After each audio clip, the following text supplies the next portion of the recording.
तो ना ही लाभ देश की शिक्षा व्यवस्था को मिलेगा। ये भी खुशी की बात है कि राष्ट्रीय शिक्षा नीति आने के बाद देश के किसी भी क्षेत्र से, किसी भी वर्ग से ये बात नहीं उठी कि इसमें किसी तरह का बायस है या किसी एक तरफा कोई झुकाव है। ये एक इंडिकेटर भी है कि लोग बरसों से चली आ रही एजुकेशन सिस्टम में जो बदलाव चाहते थे वो उन्हें देखने को मिले हैं। वैसे कुछ लोगों के मन में ये सवाल आना बहुत स्वाभाविक है कि इतना बड़ा रिफॉर्म कागज पर तो कर दिया, लेकिन इसे जमीन पर कैसे उतारा जाएगा। यानी अब सबकी निगाहें इसके इम्प्लीमेंटेशन की तरफ है। इस चैलेंज को देखते हुए व्यवस्थाओं को बनाने में जहां कहीं कुछ सुधार की आवश्यकता है, वह हमें सबको मिलकर के करना है और करना ही है।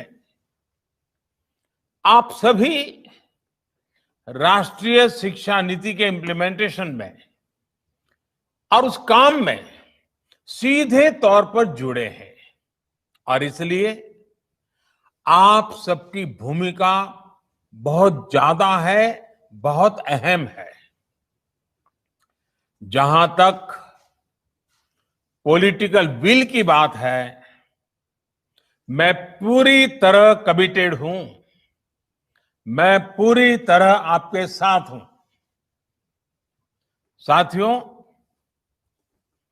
हर देश अपनी शिक्षा व्यवस्था को अपनी नेशनल वैल्यूज के साथ जोड़ते हुए अपने नेशनल गोल्स के अनुसार रिफॉर्म्स करते हुए आगे बढ़ता है। मकसद ये होता है कि देश का एजुकेशन सिस्टम अपनी वर्तमान और आने वाली पीढ़ियों को फ्यूचर रेडी रखे, फ्यूचर रेडी करें। भारत की नेशनल एजुकेशन पॉलिसी, राष्ट्रीय शिक्षा नीति का आधार भी यही सोच है। राष्ट्रीय शिक्षा नीति 21वीं सदी के भारत की, नए भारत की फाउंडेशन तैयार करने वाली है। 21वीं सदी के भारत को हमारे युवाओं और हमारे युवाओं को जिस तरह की एजुकेशन की जरूरत है, जैसी स्किल्स चाहिए, राष्ट्रीय शिक्षा नीति पर इन बातों पर विशेष फोकस है। भारत को ताकतवर बनाने के लिए, विकास की नई ऊंचाई पर पहुंचाने के लिए भारत के नागरिकों को और सशक्त करने के लिए, उन्हें ज्यादा से ज्यादा अवसरों के उपयुक्त बनाने के लिए इस एजुकेशन पॉलिसी में खास जोर दिया गया है। जब भारत का स्टूडेंट, चाहे वो नर्सरी में हो या फिर कॉलेज में साइंटिफिक तरीके से पढ़ेगा, तेजी से बदलते हुए समय और तेजी से बदलती जरूरतों के हिसाब से पढ़ेगा, तो वो नेशन बिल्डिंग में कंस्ट्रक्टिव भूमिका निभा पाएगा। साथियों, बीते अनेक वर्षों से हमारे एजुकेशन सिस्टम में बड़े बदलाव नहीं हुए थे। परिणाम ये हुआ कि हमारे समाज में क्यूरोसिटी और इमेजिनेशन की वैल्यूज को प्रमोट करने के बजाय भेड़ चाल को ही प्रोत्साहन मिलने लगा था। कभी डॉक्टर बनने के लिए होड़ लगी, कभी इंजीनियर बनाने की होड़ लगी, कभी वकील बनाने की होड़ लगी। इंटरेस्ट, एबिलिटी और डिमांड की मैपिंग किए बिना होड़ लगाने की प्रवृत्ति से एजुकेशन को बाहर निकालना जरूरी था। हमारे स्टूडेंट्स में, हमारे युवाओं में क्रिटिकल थिंकिंग और इनोवेटिव थिंकिंग विकसित कैसे हो सकती है, जब तक हमारी शिक्षा में पैशन ना हो, फिलॉसॉफी ऑफ एजुकेशन ना हो, पर्पज ऑफ एजुकेशन ना हो। साथियों, आज गुरुवर रविंद्रनाथ ठाकुर की पुण्यतिथि भी है। वो कहते थे, उच्चतम शिक्षा वो है जो हमें सिर्फ जानकारी नहीं देती, बल्कि हमारे जीवन को समस्त अस्तित्व के साथ सद्भाव में लाती है। निश्चित तौर पर राष्ट्रीय शिक्षा नीति का बृहद लक्ष्य इसी से जुड़ा है। इसके लिए टुकड़ों में सोचने के बजाय एक होलिस्टिक अप्रोच की जरूरत थी, जिसको सामने रखने में राष्ट्रीय शिक्षा नीति सफल रही है। साथियों, आज जब राष्ट्रीय शिक्षा नीति मूर्त रूप ले चुकी है, तो मैं उस समय और सवालों की भी चर्चा आपसे करना चाहता हूं, जो हमारे सामने शुरुआती दिनों में आए थे। उस समय जो दो सबसे बड़े सवाल थे, वो यही थे कि क्या हमारी शिक्षा व्यवस्था हमारे युवाओं को क्रिएटिव, क्यूरियोसिटी और कमिटमेंट ड्रिवन लाइफ के लिए मोटिवेट करती है। आप लोग इस क्षेत्र में इतने वर्षों से हैं, आपने अपना जीवन शिक्षा के लिए खपा दिया है, समर्पित किया है। आप लोग इसका जवाब बेहतर जानते हैं। साथियों, हमारे सामने दूसरा सवाल था कि क्या हमारी शिक्षा व्यवस्था हमारे युवाओं को एम्पावर करती है, देश में एक एम्पावर्ड सोसाइटी के निर्माण में मदद करती हैं। आप सब इन सवालों से भी परिचित हैं और जवाबों से भी भली भांति परिचित है। साथियों, आज मुझे संतोष है कि भारत की नेशनल एजुकेशन पॉलिसी, राष्ट्रीय शिक्षा नीति को बनाते समय इन सवालों पर गंभीरता से काम किया गया। साथियों, बदलते समय के साथ एक नई विश्व व्यवस्था, एक नए रंग रूप और व्यवस्थाओं में बदलाव, एक नई विश्व व्यवस्था खड़ी हो रही है। एक नया ग्लोबल स्टैंडर्ड भी तय हो रहा है। इसके हिसाब से भारत का एजुकेशन सिस्टम खुद में बदलाव करे, ये भी किया जाना बहुत जरूरी था। स्कूल करिकुलम के 10+2 स्ट्रक्चर से आगे बढ़कर अब 5+3+3+4 करिकुलम का स्ट्रक्चर देना इसी दिशा में एक कदम है। हमें अपने स्टूडेंट्स को ग्लोबल सिटीजन भी बनाना है और इसका भी ध्यान रखना है कि वे ग्लोबल सिटीजन तो बने, लेकिन साथ साथ अपनी जड़ों से भी जुड़े रहें। जड़ से लेकर के जग तक, मनुष्य से मानवता तक, अतीत से आधुनिकता तक सभी बिंदुओं का समावेश करते हुए इस राष्ट्रीय शिक्षा नीति का स्वरूप तय किया गया है। साथियों, इस बात में कोई विवाद नहीं है कि बच्चों के घर की बोली और स्कूल में पढ़ाई की भाषा एक ही होने से बच्चों के सीखने की गति बेहतर होती है। ये एक बहुत बड़ी वजह है जिसकी वजह से जहां तक संभव हो 5th क्लास तक बच्चों को उनकी मातृभाषा में ही पढ़ाने पर सहमति दी गई है।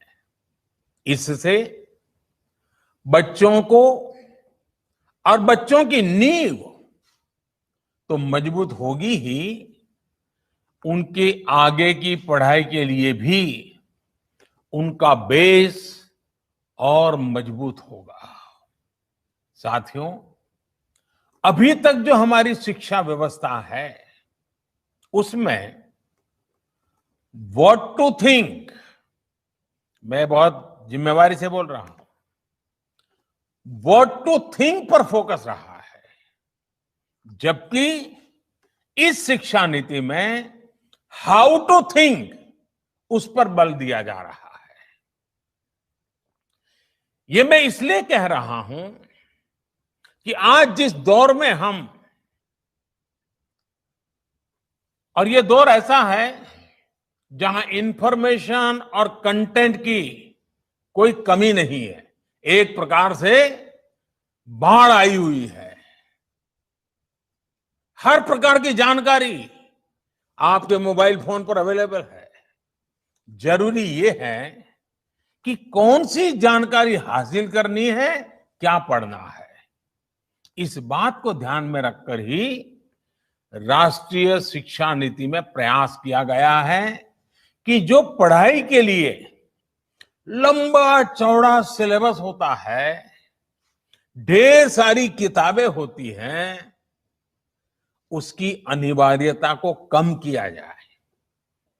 अब कोशिश ये है कि बच्चों को सीखने के लिए inquiry based, discovery based, discussion based और एनालिसिस बेस्ड तरीकों पर जोर दिया जाए। इससे बच्चों में सीखने की ललक बढ़ेगी और उनके क्लास में उनका पार्टिसिपेशन भी बढ़ेगा। साथियों, हर विद्यार्थी को, स्टूडेंट को यह अवसर मिलना ही चाहिए कि वो अपने पैशन को फॉलो करे। वो अपनी सुविधा और जरूरत के हिसाब से किसी डिग्री या कोई कोर्स को फॉलो कर सके और अगर उसका मन करे तो वो छोड़ भी सके। अक्सर ऐसा होता है कि कोई कोर्स करने के बाद स्टूडेंट जब जॉब के लिए जाता है तो उसे पता चलता है कि जो उसने पढ़ा है वो जॉब की रिक्वायरमेंट को पूरा नहीं करता। कई स्टूडेंट को अलग अलग वजहों के से बीच में ही कोर्स छोड़कर जॉब करनी पड़ती है। ऐसे सभी स्टूडेंट्स की जरूरतों का ख्याल रखते हुए मल्टीपल एंट्री एग्जिट का ऑप्शन दिया गया है।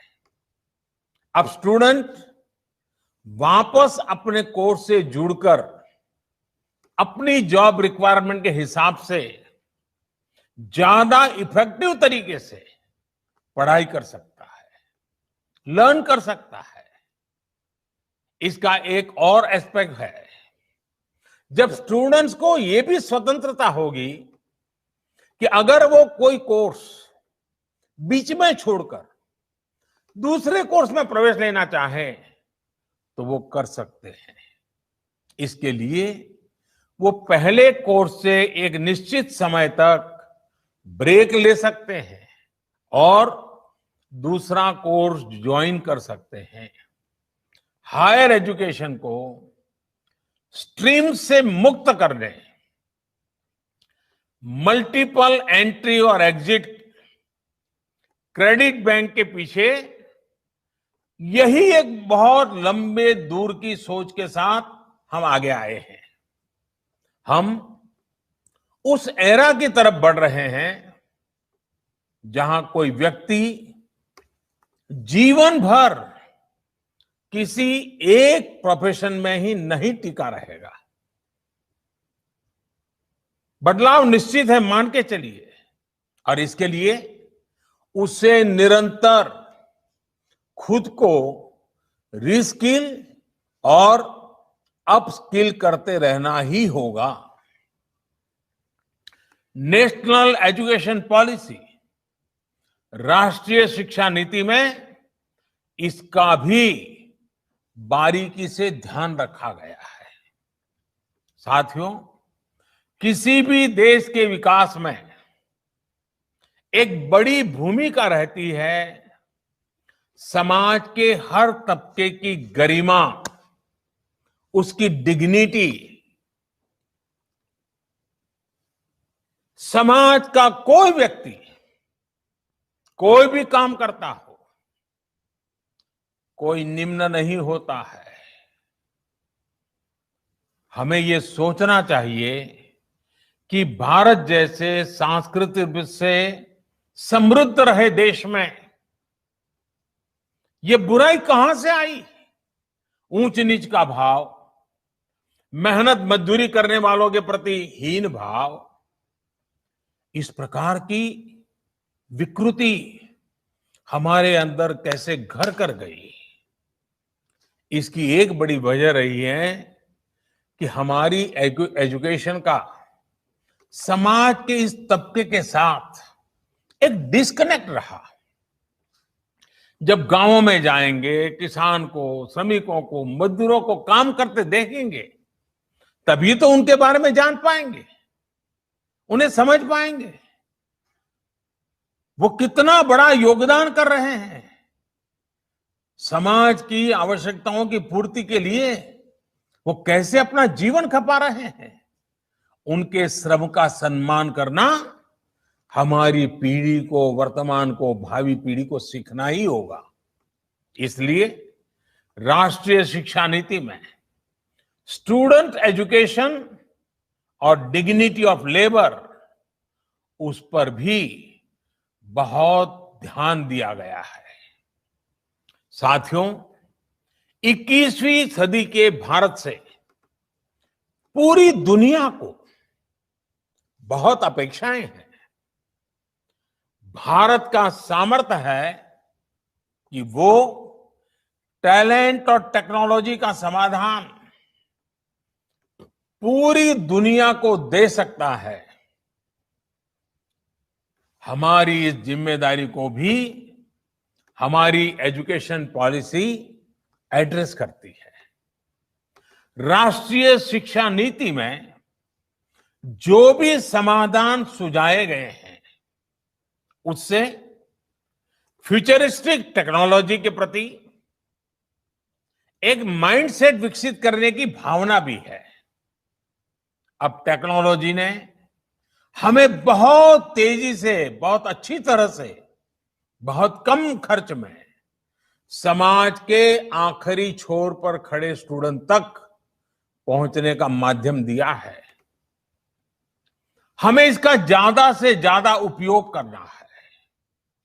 इस एजुकेशन पॉलिसी के माध्यम से टेक्नोलॉजी आधारित बेहतर कंटेंट और कोर्स के डेवलपमेंट में बहुत मदद मिलेगी। बेसिक कंप्यूटिंग पर बल हो, कोडिंग पर फोकस हो, या फिर रिसर्च पर ज्यादा जोर, ये सिर्फ एजुकेशन सिस्टम ही नहीं बल्कि पूरे समाज की अप्रोच को बदलने का माध्यम बन सकता है। वर्चुअल लैब, वर्चुअल लैब जैसे कंसेप्ट ऐसे लाखों साथियों तक बेहतर शिक्षा के सपने को ले जाने वाला है, जो पहले से ही सब्जेक्ट्स पढ़ ही नहीं पाते थे जिसमें लैब एक्सपेरिमेंट जरूरी हो। नेशनल एजुकेशन पॉलिसी, राष्ट्रीय शिक्षा नीति हमारे देश में रिसर्च और एजुकेशन के गैप को खत्म करने में भी अहम भूमिका निभाने वाली है।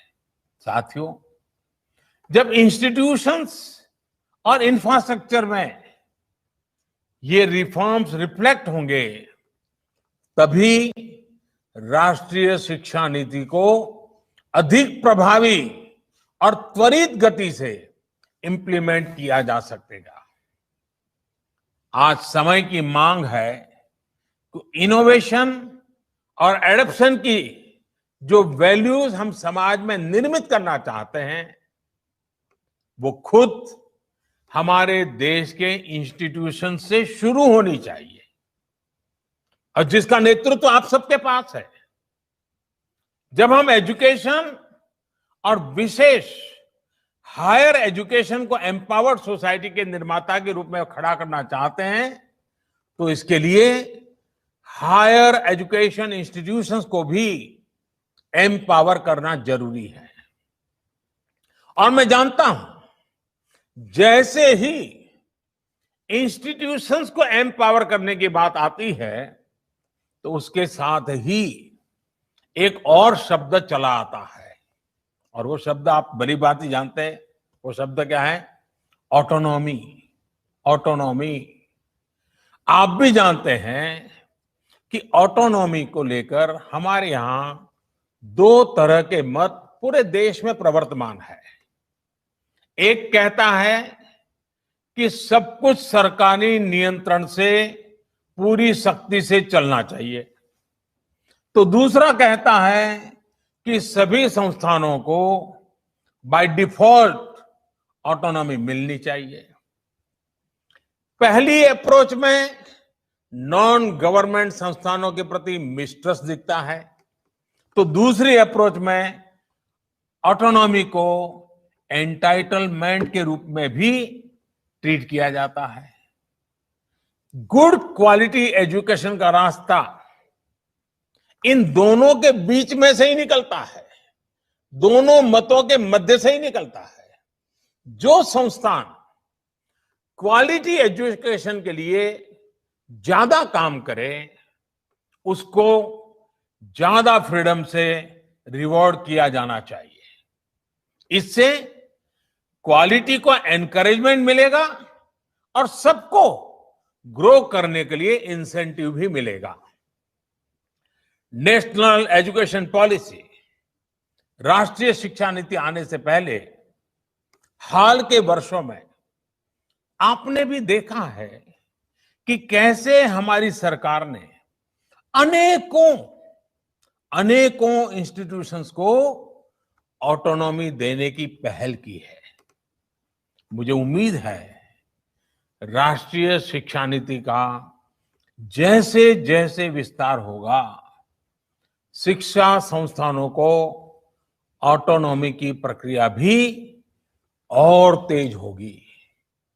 साथियों, देश के पूर्व राष्ट्रपति, महान वैज्ञानिक डॉक्टर एपीजे अब्दुल कलाम कहा करते थे, the purpose of education is to make good human beings with skill and expertise. Enlightened human beings can be created by teachers. वाकई शिक्षा व्यवस्था में बदलाव देश को अच्छे स्टूडेंट्स, अच्छे प्रोफेशनल्स और उत्तम नागरिक देने का बहुत बड़ा माध्यम आप सभी हैं, आप सभी टीचर्स ही हैं, प्रोफेसर्स ही हैं। शिक्षा जगत से जुड़े आप ही लोग इस काम को करते हैं और कर सकते हैं। इसलिए नेशनल एजुकेशन पॉलिसी, राष्ट्रीय शिक्षा नीति में डिग्निटी ऑफ टीचर्स का भी ध्यान रखा गया है। एक प्रयास ये भी है कि भारत का जो टैलेंट है वो भारत में ही रहकर आने वाली पीढ़ियों का विकास करे। राष्ट्रीय शिक्षा नीति में टीचर ट्रेनिंग पर बहुत जोर है।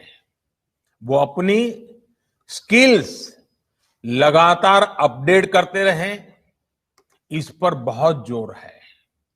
I believe when a teacher learns, a nation leads.